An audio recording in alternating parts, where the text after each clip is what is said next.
5 minute या 3 minute कहते हैं तो लगता है जैसे फांसी देने से पहले अंतिम इच्छा पूछी जा रही है कि छत टपक रही है, बाल्टी लगी हुई है, पूरा हिंदुस्तानी फिल्मों का सीन है। इनकी एक चीज मुझे अच्छी लगती है, अच्छा सा नाम रखो, उस नाम के पीछे काम ना हो तो धीरे धीरे बोलना कम कर दो उसके बारे में। शुक्रिया।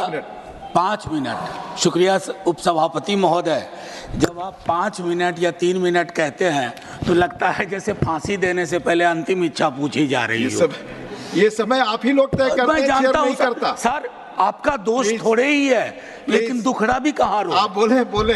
अब मैं बड़ी खुशी हुई, माननीय मंत्री जी यहाँ हैं, अभी नवनियुक्त मंत्री जी हैं, बड़ा अनुभव है हरियाणा का और अच्छा विभाग भी मिला है, चुनौतियां भी बहुत हैं, फोटो वोटो तो अपनी जगह। सर, मैं स्मार्ट सिटी से अपनी बात शुरू करूंगा। अब ये स्मार्ट सिटी सरकार भी बहुत बोल नहीं रही है सर। इनकी एक चीज मुझे अच्छी लगती है, अच्छा सा नाम रखो, उस नाम के पीछे काम ना हो तो धीरे धीरे बोलना कम कर दो उसके बारे में। अब अभी हाल में राष्ट्रपति भवन में गणतंत्र मंडप बना। साहब, गणतंत्र का मंडपीकरण नहीं होना चाहिए, ये उचित नहीं लगता है। बहरहाल उपसभापति महोदय, विजय साई रेड्डी जी, प्रियंका जी, इन लोगों ने बड़ी चिंता व्यक्त की पार्लियामेंट की बिल्डिंग में कल जो हुआ या पिछले वर्ष जो हुआ। मैं कहता हूं नासमझ लोग हैं सर। ये तो विशुद्ध भारतीयता का एहसास कराता है कि जब बाल्टी से पानी सर टपक रहा हो। चेक कर लीजिएगा, नासमझ सब। अच्छा, मैं वापस लेता हूं ना, एकदम भूपेंद्र भाई, इसलिए आपको यहां रहना चाहिए। मैं ये कहना चाह रहा था कि मेरे साथियों ने शायद इसकी मर्म को नहीं समझा कि छत टपक रही है, बाल्टी लगी हुई है, पूरा हिंदुस्तानी फिल्मों का सीन है। मैं इसलिए उसके लिए शिकायत ही नहीं करूंगा, बस शिकायत नहीं करूंगा। सर, मेरी दूसरी चिंता है कि स्वच्छ भारत अभियान में गांधी जी के चश्मे को हम टांग देते हैं। वैसे स्वच्छता की ओर गांधी जी का चश्मा, जरूरत थी चश्मा पहनने की, चश्मा वहां रख देने की नहीं। गांधी का चश्मा नहीं पहन सकते क्योंकि दो परस्पर विरोधाभासी चीजें, गांधी और दूसरा मैं नाम नहीं लूंगा, एक साथ नहीं चल सकती क्योंकि मुझको नाम लेना भी बुरा लग रहा है।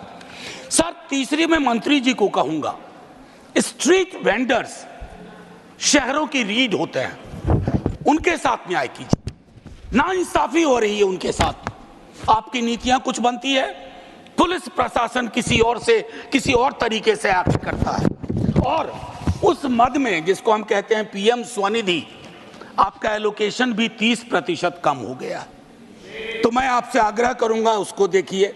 आईईसी स्वच्छता में, आईईसी में एलोकेशन कम हो गया है, अमृत में आधा काम भी नहीं हुआ है, प्रोपेगेंडा अपनी जगह।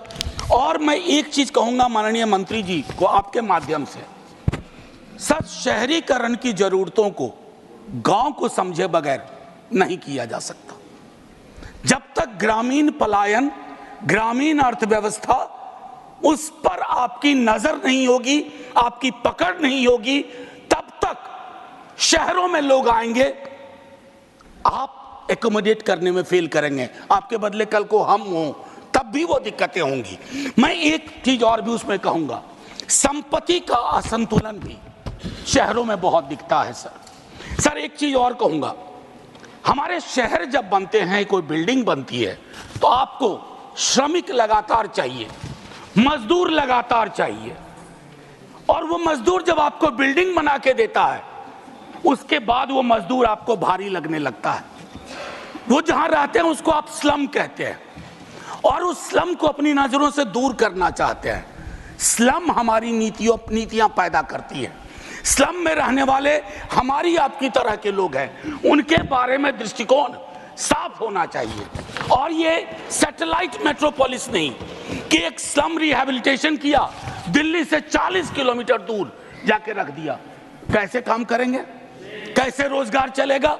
तो ये चीजें सीवर ड्रेनेज के बारे में कई साथी बोल चुके हैं। मुझे तो अक्सर याद आता है विद्यार्थी जीवन में हड़प्पा मोहनजोदड़ो की ड्रेनेज सिस्टम की तारीफ सुनता था। सर अगर टाइम मशीन हो तो वापस चला जाए, वो ज़्यादा बेहतर था। मैं और एक आखिरी चीज़ करूँगा सर, आज़ादी के बाद अपने देश में multi caste multi community housing society बननी शुरू हुई थी सर। आज वो सारी चीज, आखिरी 30 सेकंड सर, आज वो सारी चीजें खत्म हो गई। जातियों के नाम पर हाउसिंग सोसाइटी है, समुदायों के नाम पर हाउसिंग सोसाइटी है, और कुछ समुदाय के लोग किसी भी सोसाइटी में नहीं रह सकते। ये हमारी राजनीति और नीति ने तय कर दिया है। शुक्रिया सर, जय हिंद।